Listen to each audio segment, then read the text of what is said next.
네, 앞을 보시면서 우리 오늘 말씀의 제목 같이 한번 읽어보겠습니다. 시작. 여기 계시지 아니하니라.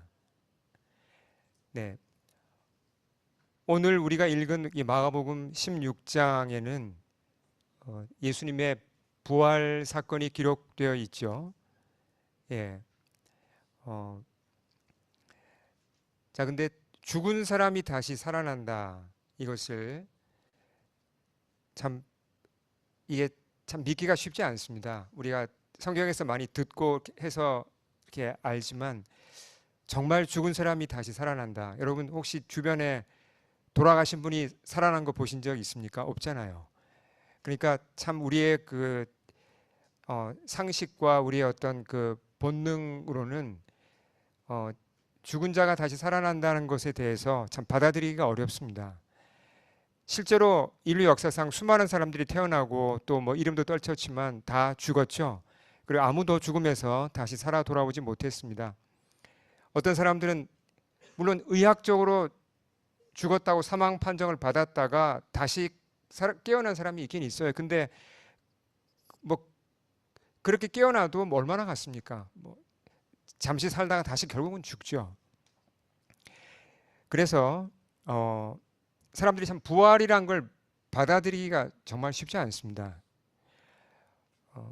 어떤 분들은 이렇게 얘기를 하죠. 그래서 보면 부활은 그냥 사람들을 위로하고자 지어낸 얘기야. 이런 게 이 말이 오히려 훨씬 더 좀 상식으로 들리기도 합니다. 여러분 그렇잖아요. 이런 말들을 많이 하죠. 기독교에서 이건 꾸며낸 이야기일 뿐이야. 다른 종교에서 이건 만들어냈어. 이렇게 얘기를 많이 합니다. 자, 그러면 이제 이런 질문이 있어요. 굉장히 중요한 질문입니다. 잘 들어보십시오. 만일 예수님이 부활하지 못한 게 맞다면, 예수님이 부활하지 못하셨다면 어떤 일이 일어날까요? 예수님 부활이 없었다. 그냥 죽음으로 끝났다. 그러면 어떤 일이 일어나죠? 혹시 성경에 이런 질문을 하고 답을 하는 게 어디 성경에 나옵니까? 성경에 나옵니다. 성경에 보시면 자, 우리 같이 한번 고린도 전서 15장 17절 우리 같이 한번 읽어보겠습니다. 시작. 너희의 믿음도 헛되고 너희가 여전히 죄 가운데 있을 것이요. 자, 예수님이 부활하지 않으셨다면 뭐라 그랬죠? 이 말씀대로 바울의 설명대로 하면 너희의 믿음도 헛되다 그랬습니다. 이게 무슨 말이죠? 믿음이 헛되다. 이게 구원받았다고 믿은 것 이거 다 헛되다는 얘기입니다. 그러니까 죄를 용서받지 못했다는 거죠. 여전히 우린 죄인입니다. 왜 그렇죠? 자, 만일 예수님이 죽음으로 끝났다면 어떤 일이 일어난 거예요? 죽음이 성경적으로 보면 죽음이 뭐예요? 죽음이 성경에서 말씀하시는 죽음은 이게 그냥 자연적인 생명의 끝이 아니고 뭐죠? 죽음은 누가 주신 형벌입니까? 하나님이 주신 형벌이죠. 예. 물론 이제 죽음이 육신의 죽음이 있고 영적인 죽음이 있고 또 뭐 이런 분류할 수 있지만 죽음 자체는 하나님이 죄를 지은 사람들에게 하나님이 퍼니시먼트로 주신 겁니다. 징계로 주신 거죠. 예. 그러니까 예수님이 만약에 죽음으로 끝나셨다면 그분이 무슨 얘기죠? 예수님도 죽음을 이기지 못한 거 극복하지 못한 거니까 예수님도 죄인인가요? 죄인이죠.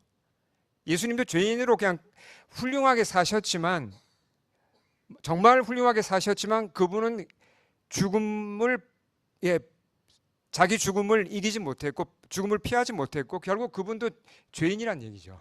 그렇잖아요. 그러면 예수님이 자기 죄 때문에 결국 죽은 건데 우리 죄를 어떻게 대신할 수 있겠습니까? 할 수가 없는 거죠. 누군가 우리 죄를 대신해서 벌을 받으려면 그분은 죄가 없어야 됩니다. 그래야 우리 죄를 대신 그분이 담당할 수가 있잖아요. 그렇게 이건 굉장히 논리적인 겁니다. 예. 예수님의 부활이 근데 사실이라면 뭘 얘기하죠? 예수님이 정말 부활하셨다면 뭘 나타냅니까? 그분이 그분은 죄인이 아니라는 얘기예요. 그렇잖아요. 그러니까 예수님이 부활하셨다면 이게 그냥 어떤 우리가 영원히 살고 뭐 이런 것도 좀 중요하지만 죄와 관련해서 굉장히 중요한 문제입니다.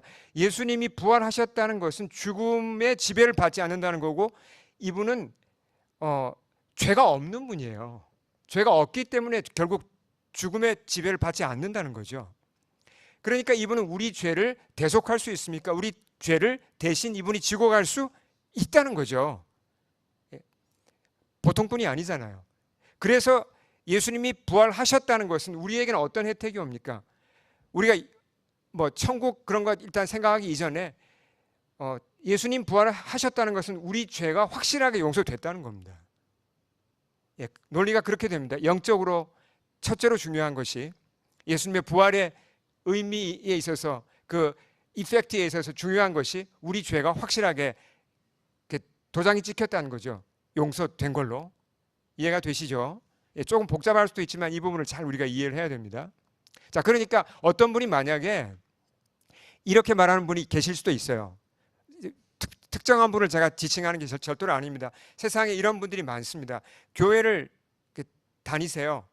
제가 과거에 이제 다닌 교회에서도 이런 분들을 가끔 만났는데, 교회를 다니시는데 신앙생활도 하세요. 근데 이분이 뭐라고 말씀하시냐면 부활은 잘 안 믿어진다고, 부활은 못 믿겠다고 그렇게 말씀을 하세요. 그런 분들이 꽤 많으세요. 그러면 이분이 크리스찬이 아직 안 된 겁니까? 아니면 크리스찬인데 부활은 안 믿는 겁니까? 그러니까 아직 크리스찬의 세계에 발을 들여놓지 못하신 거예요. 그러니까 아직 오히려 희망이 있는 거예요. 무슨 말인지 이게 이해가 되시죠? 그러니까 아직 시작을 제대로 안 하신 거예요. 정말 예수님을 바로 알고 만나고 거듭나면 이제 부활도 믿어지는 거죠. 네, 신앙생활은 잘 하는데 부활은 안 믿어져요. 이거는 있을 수가 없는 얘기입니다. 마가복음 우리가 오늘 읽었습니다. 네, 마태, 마가, 누가, 요한 사복음서를 다 보면 예수님의 십자가 사건이 기록되어 있죠. 근데 십자가 사건 다음에 부활 사건이 기록되어 있는데요. 우리가 부활에 대해서 좀 자세히 이렇게 살펴보려면 무엇부터 짚어야 되냐면 정말 예수님이 확실하게 돌아가셨냐는 겁니다. 의학적으로 죽은 게 맞냐는 거죠. 그걸 확인을 하고 갈 필요가 있어요. 왜 그렇죠? 어떤 좀 특이한 분들은 이렇게 질문하는 분이 계세요. 예수님 십자가에서 기절한 거였다. 기절했다가 나중에 이제 깨어보니까 뭐 무덤 속이어서 뭐 털고 나왔다. 뭐 이건 사실 말도 안 되는 얘기인데, 그래도 그 확실하게 예수님이 부활했다는 걸 우리가 밝히려면 먼저 확실히 돌아가셨다는 것부터 짚고 넘어가야 됩니다. 맞죠? 논리가 그렇잖아요. 자, 예수님이 의학적으로 확실하게 돌아가셨다는 증거는 제가 뭐 저한테 그걸 설명을 하면 한 2시간, 3시간 설명을 할 수가 있습니다. 근데 지금 시간이 없으니까 딱 한 가지만, 그중에 많은 증거 가운데 오늘 한 가지를 보겠습니다. 자, 말씀을 43절과 43절부터 45절을 우리 같이 한번 읽겠습니다. 시작.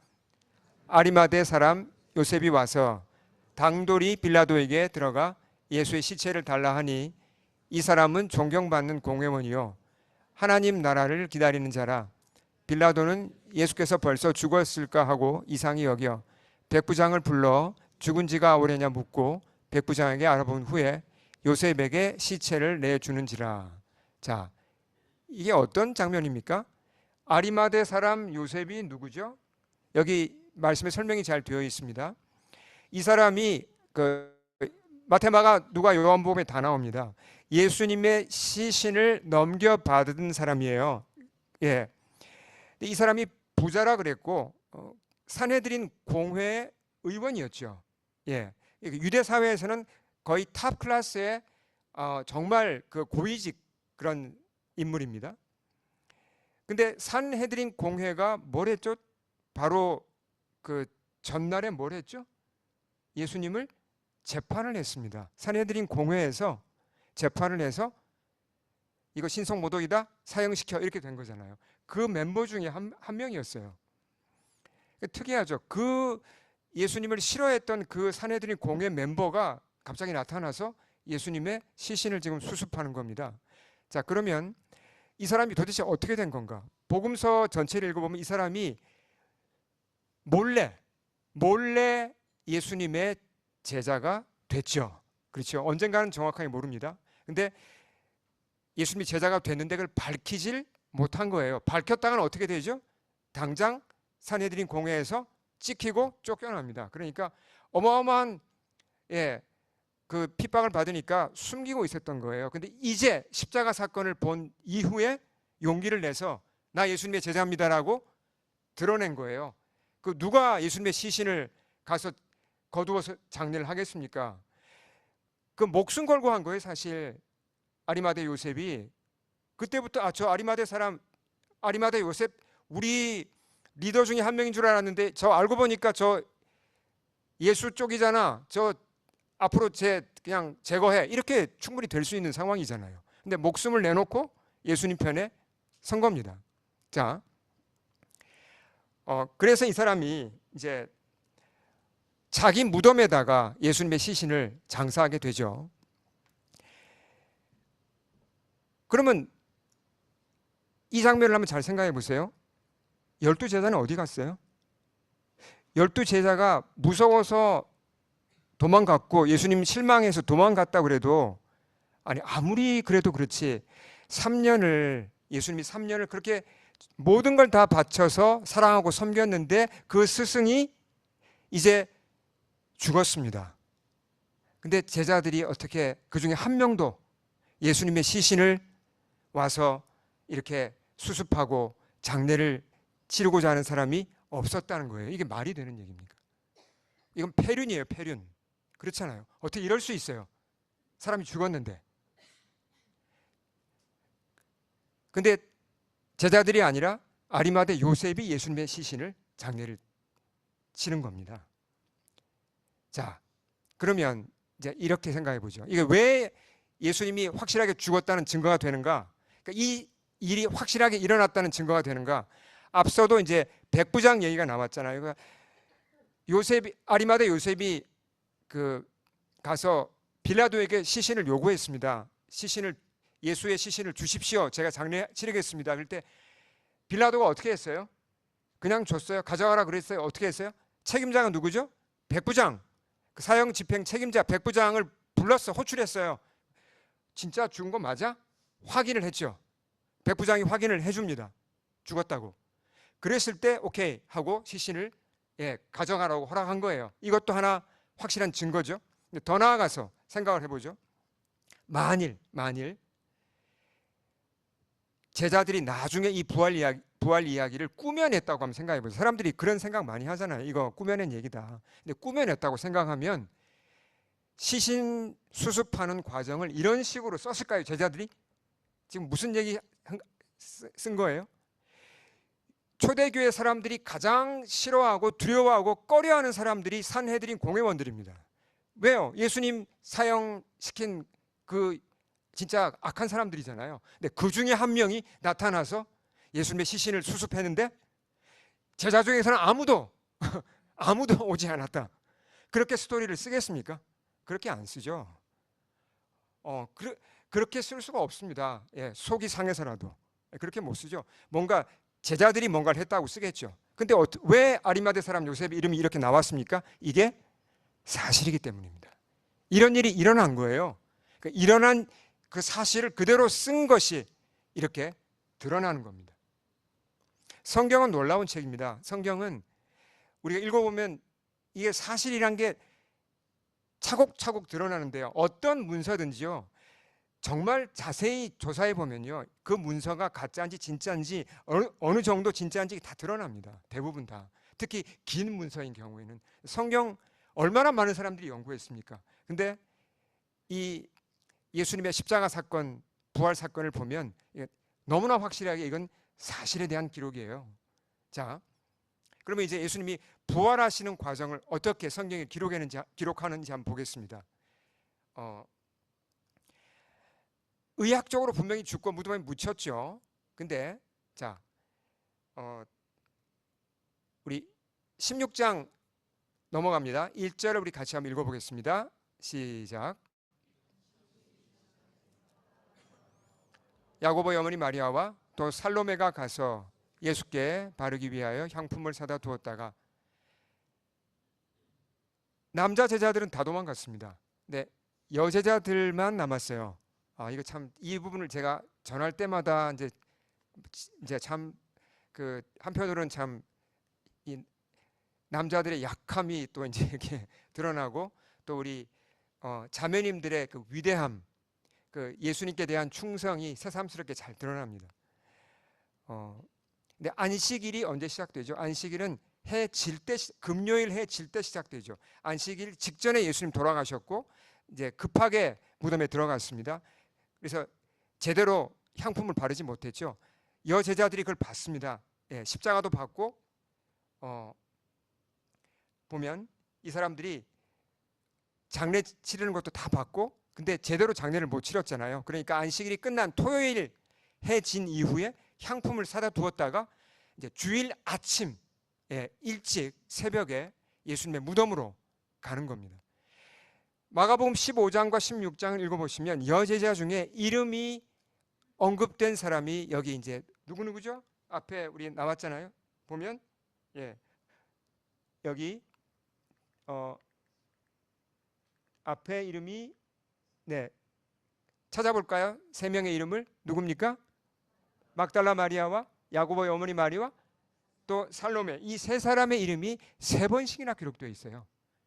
성경이 반복을 잘 안 하는데 그만큼 중요한 이 사람들이 보면 십자가를 아이 위트니스 눈으로 목격했고 그리고 부활을 눈으로 목격하게 되는 사람들입니다. 그래서 이렇게 3번이나 이들의 이름이 나오는 거죠. 네. 자, 근데 이들이 가면서 고민이 있어요. 같이 읽어보겠습니다. 3절 시작. 서로 말하되 누가 우리를 위하여 무덤 문에서 돌을 굴려주리요. 솔직하게 이게 쉽지 않죠. 왜 그러냐면 무덤 문을 막고 있는 이 그림 비슷한 그런 돌로 막힌 그런 이제 무덤이었기 때문에 남자들이 와야 몇 명이 와야 열 수 있는 그런 정도죠. 그러니까 여자들끼리 이걸 열기가 어려웠던 겁니다. 근데 이 말에서 우리는 이 세 사람의 여제자들의 마음 상태를 알 수 있어요. 자, 이들의 마음이 돌에 짓눌린 것처럼 무거웠을까요? 무거웠죠. 이들은 예수님께 충성하고 있습니다. 예수님 끝까지 돌아가셨지만 끝까지 찾아가서 정말 사랑을 바치고 충성을 바치고자 합니다. 근데 마음은 돌에 짓눌린 것처럼 무겁죠. 왜요? 이제 예수님은 추억 속의 예수님이세요. 그렇잖아요. 예수님과 좋은 추억이 있고 좋은 가르침 받았지만 현재는 나를 도와줄 수 없는 분이에요. 더 이상. 이제 어떻게 돌아가신 분이 살아오겠습니까? 이때까지 여제자들도 부활은 생각하지도 못했어요. 근데 우리도 예수님을 따라가다 보면요. 이렇게 이런 비슷한 상태가 될 수 있습니다. 무덤을 향해 가요. 그러니까 예수님을 따라가요. 예배도 드리고 신앙생활 해요. 근데 마음이 돌에 눌린 것처럼 무거워요. 그리고 예수님은 자꾸 이렇게 추억 속의 예수님. 그때 수련회 때 좋았는데. 그때 참 내가 성령 체험했을 때 참 뜨거웠지. 근데 이거 나쁜 거 아닙니다. 좋은 겁니다. 좋은 기억이죠. 근데 문제는 거기서 자꾸 멈춘다는 겁니다. 과거에는 좋았는데 지금은 주님 어디 계시지? 어디 계시지? 나를 도울 수는 없구나. 이렇게 되는 거예요. 여러분 공감하실 겁니다. 저도 그럴 때가 보면 가끔 있어요. 마음이 돌에 눌린 것처럼 슬프고 우울하고 어렵죠. 누구나 우리가 그럴 수 있습니다. 근데 이 여인이 무덤에 도착해 보니까 어떤 일이 있었어요? 돌이 이미 치워져 있었습니다. 깜짝 놀랐어요. 이게 웬일이지? 도둑이 들었나? 급히 무덤 속으로 들어가 봅니다. 근데 누굴 만납니까? 예수님의 시신은 안 보였어요. 한 남자가 있었죠. 흰 옷을 입은 남자. 결국 흰 옷이란 건 뭘 나타냅니까? 천사죠. 정말 깜짝 놀랐습니다. 모든 여자들이. 그때 그 청년, 그 천사가 이렇게 메시지를 전해줍니다. 오늘의 요절입니다. 키버스 우리 같이 크게 읽겠습니다. 청년이 이르되 놀라지 말라. 너희가 십자가에 못 박히신 나사렛 예수를 찾는구나. 그가 살아나셨고 여기 계시지 아니하니라. 보라 그를 두었던 곳이니라. 자, 천사가 전한 메시지를 한마디 한마디 자세히 살펴보겠습니다. 하이라이트가 여기서 뭐냐면 왜 이렇게 얘기를 했을까요? 그가 여기 안 계신다. 그가 여기 계시지 않다. He is not here. 여기 계시지 않다. 이게 무슨 얘기를 하는 거예요 지금? 아니 무덤이 그렇게 뭐 넓어서 시신을 찾기가 어렵습니까? 그렇지 않습니다. 무덤은 그렇게 넓지 않아요. 딱 들어가면 금방 보여요. 시신이 없네. 금방 알 수 있어요. 그 자리에 오른쪽에 천사가 앉아 있었잖아요. 시신이 없는 거 지금 마리아들도 다 압니다. 근데 천사들이 뭐라고 얘기했다고요? 그가 여기 계시지 않다. 여기가 어디죠? 여기는 무덤이죠. 무덤이 어떤 자리입니까? 예, 죽음의 자리고 절망의 자리고 허무의 자리고 더 이상 희망이 없잖아요. 다 모든 게 멈추는 자리예요. 모든 걸 다 종지부를 찍을 수 있는 자리가 무덤입니다. 그렇잖아요. 인류 역사상 많은 사람들이 뭐 훌륭한 일도 많이 하고 그랬죠. 근데 위인들도 아무리 훌륭한 사람도 결국 모두 무덤에 한번 들어가면, 무덤에 한번 누우면 아무도 다시 일어나지 못했습니다. 바로 그 자리입니다. 여기는 바로 그런 자리죠. 천사가 뭐라고 얘기한 거예요? 예수님은 여기에 계시지 않다는 겁니다. 예수님은 무덤에 계실 수 없다는 얘기죠. 이분은 완전히 다른 분이에요. 여러분 이게 정말 사실이라면 예수님이 그래서 그가 살아나셨고 무덤에 계시지 않는다는 게 정말 사실이라면 인류 역사상 이것보다 더 기쁘고 좋은 소식이 없죠. 한번 잠깐 생각을 해보십시오. 정말 이게 사실이라면, 예수님이 죽음을 이기신 게 사실이라면 이건 너무나 기쁜 소식이 아닐 수가 없습니다. 왜요? 믿는 자에게, 예수님을 따르는 자에게 진정한 구원의 길이 열렸기 때문이에요. 그러니까 앞에서 말씀드렸지만 예수님이 죽음을 이기시고 부활하셨기 때문에 우리 죄가 온전히 용서되는 거죠. 예수님이 죽음을 이기고 부활하셨기 때문에 우리가 죽음에서도 구원을 받을 수 있다는 것입니다. 아멘. 예, 이 부분은 깊이 생각하셔야 돼요. 아직 이게 뭔가 좀 의문이 있다. 성경을 파고드셔야 됩니다. 그리고 성경을 배우셔야 되고요. 아주 확실하게 이 부활의 의미와 부활의 주님과 나와의 관계를 바로 잡아야 됩니다. 여러분 인생을 바꿀 것입니다.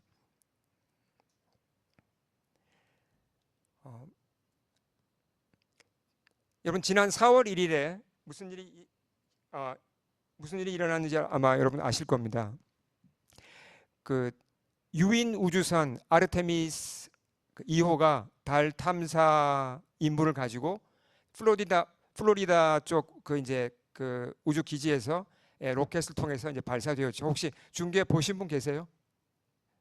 크게 관심들이 없으시네요.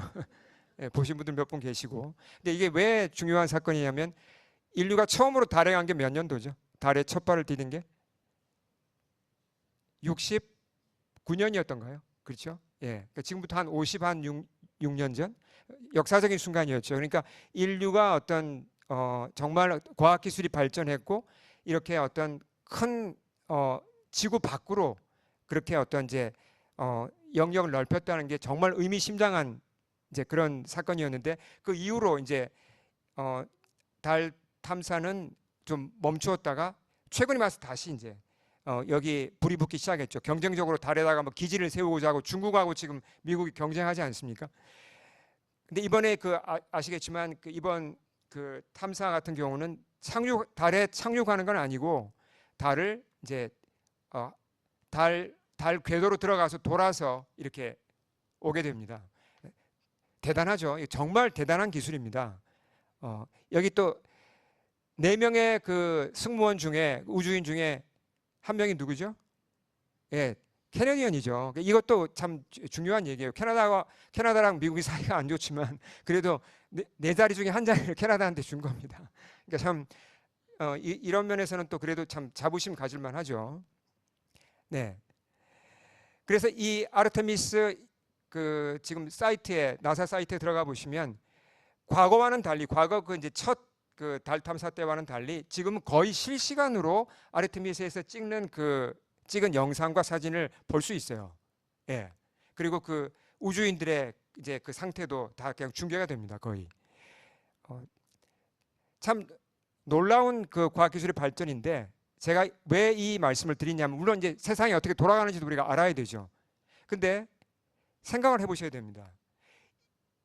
인류의 과학기술이 이렇게 발전하지만 이제 뭐 정말 AI도 너무너무 발전하고 앞으로 또 뭐 화성에도 가고 뭔가 이렇게 끊임없이 발전하지만 절대로 뛰어넘지 못하는 선이 있습니다. 그게 뭐죠? 그게 죽음이에요. 죽음 쪽으로는 아무런 진도가 안 나갑니다. 절대로 넘어가지 못해요. 예. 죽음은 절대로 인간이 넘어가지를 못합니다. 우리가 그래서 죽음, 물론 우리 크리스찬들도 육신의 죽음은 겪어야죠. 왜 이런 하나님의 섭리가 있을까? 왜 인간이 죽음은 넘지 못할까? 죽음 쪽으로는 물론 이제 수명을 좀 연장할 수는 있죠, 의학적으로. 그러나 죽음을 피하지 못하잖아요. 죽음이라는 그 거대한 장벽 앞에 결국 하나님은 우리에게 뭘 원하시는 겁니까? 겸손하기를 원하신다는 거죠. 죽음이 힘들지만 죽음 앞에 서야 비로소 사람은 하나님을 찾습니다. 정말 진지하게 하나님 찾고 내 인생을 돌아보고 하나님 앞에 엎드리고 결국 그렇게 해서 주님을 만나면서 영원한 생명으로 이어질 수가 있다는 거죠. 네. 자, 다시 본문으로 들어가 보면요. 천사가 분명히 예수님이 부활하셨다고 선포하셨는데 예수님이 부활하셨다는 증거는 차고 넘치는데요. 그 중에 두 가지만 살펴보겠습니다. 자, 성경 자체에서 나타나는 정말 예수님이 부활하셨다는 증거, 그 중에 자, 첫 번째는 이건 들어서 아마 알고 계실 텐데 조금 더 우리가 복습을 하겠습니다. 자, 우리 같이 한번 읽어보겠습니다. 화면을 보시면서 시작. 예수님의 부활이 역사적 사실이라는 첫 번째 증거는 최초 목격자가 여성들이라는 점입니다. 이게 무슨 말이죠? 이게 왜 증거가 됩니까? 실제로 그 당시에 이스라엘에서 그 유대인 사회에서 재판이 열리면 여자는 증인이 될 수가 없었어요. 그러니까 여자가 하는 그 증언은 법적으로 채택되질 않았어요. 될 수가 없었습니다. 그만큼 남녀 차이가 심했고 다른 나라는 더했어요. 그러니까 이게 만약에 이걸 후대 제자들이 꾸며낸 얘기라면 어떻게 하겠습니까? 왜 굳이 여자를 첫 아이 위트니스로 증인으로 이걸 써가지고 이걸 문제를 삼겠습니까? 복잡해지게 괜히 증거가 약해지잖아요. 근데 사복음서를 보면 다 첫 증인은 부활의 증인은 여자예요. 왜 이렇게 기록된 거죠? 이게 사실이니까요. 사실이었기 때문에 그렇게 쓴 겁니다. 네. 자, 두 번째는 우리 같이 한번 읽어보겠습니다. 두 번째 증거 시작. 두 번째 증거는 겁에 질려 도망쳤던 제자들이 부활을 전하는 지도자로 극적으로 변화한 사실입니다. 자, 그 당시 이제 성경에도 살짝 그런 힌트가 나와요. 그 사도행전에 보면 그런 힌트가 나오거든요.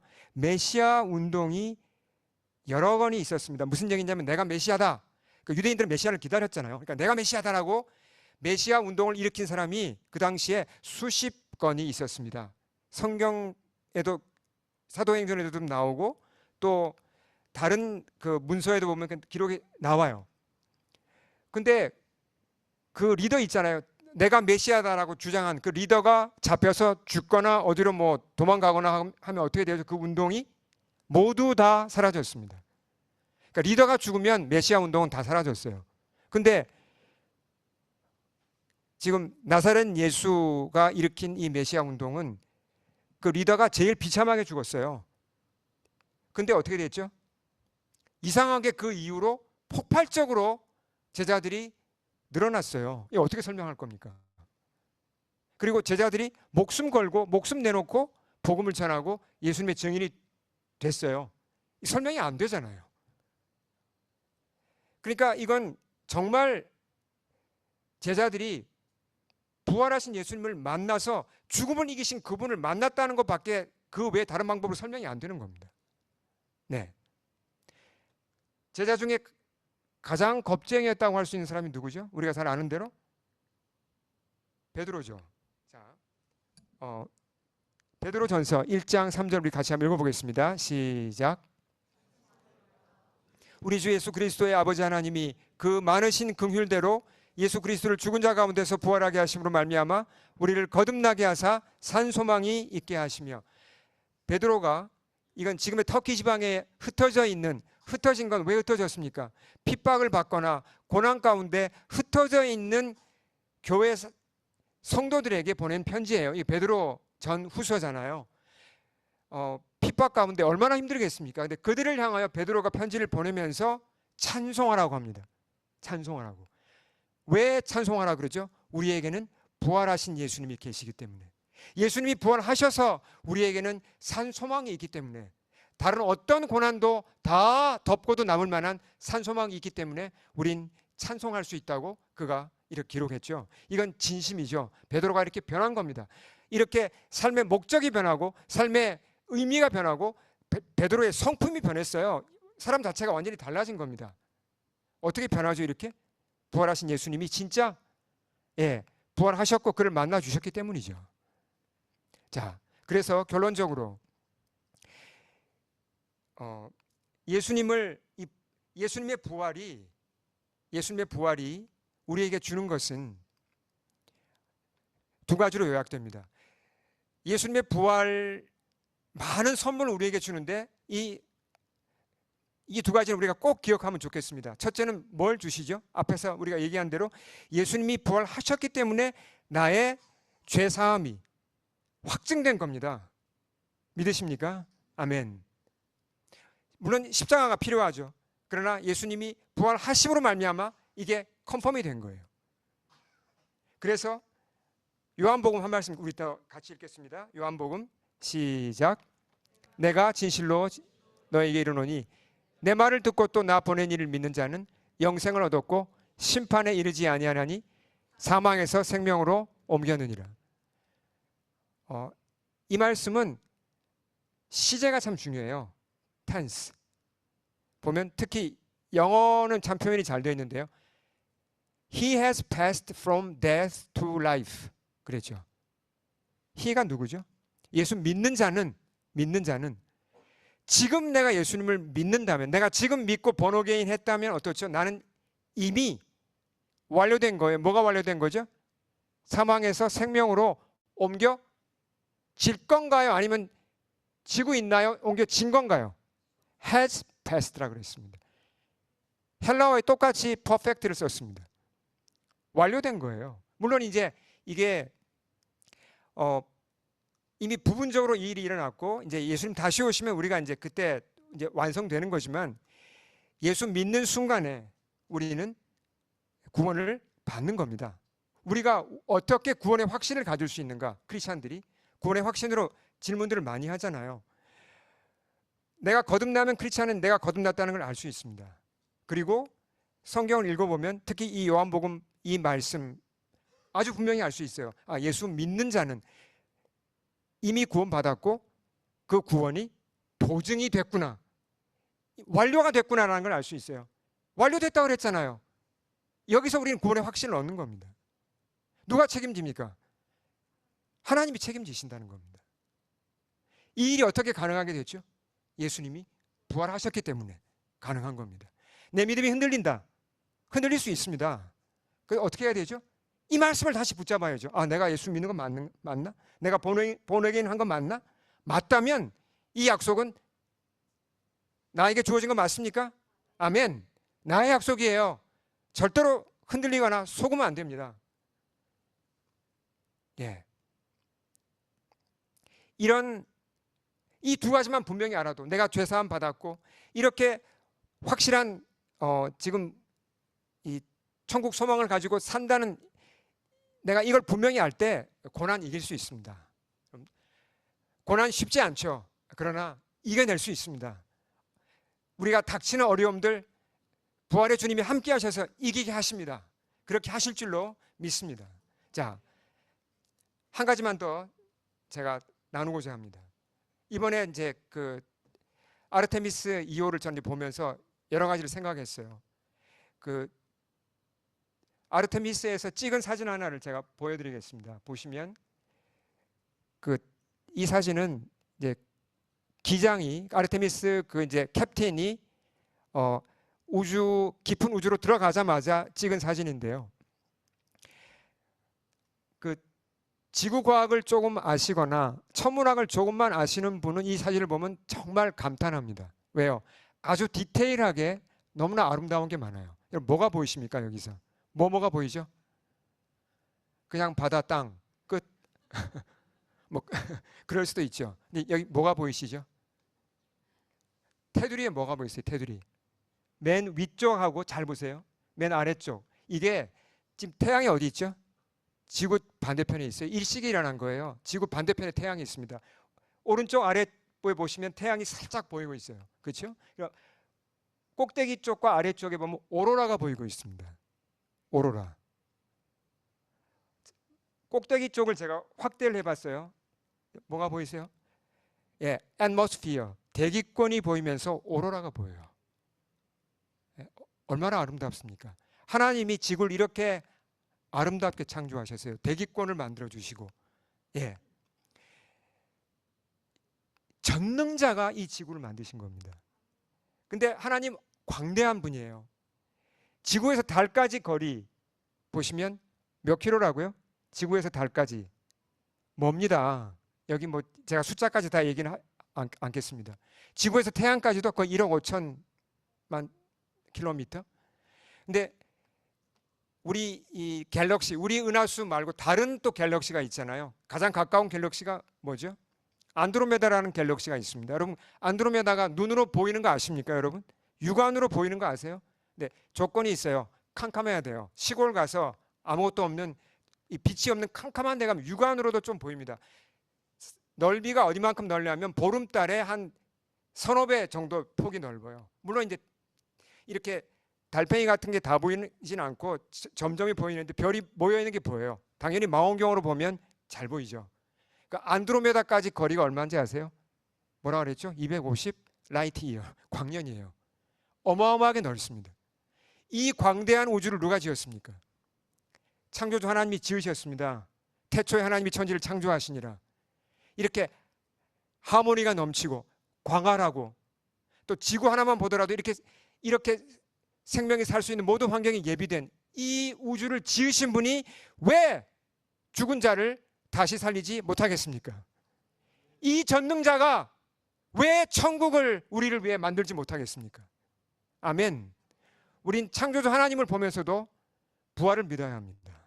아멘. 함께 기도하시겠습니다.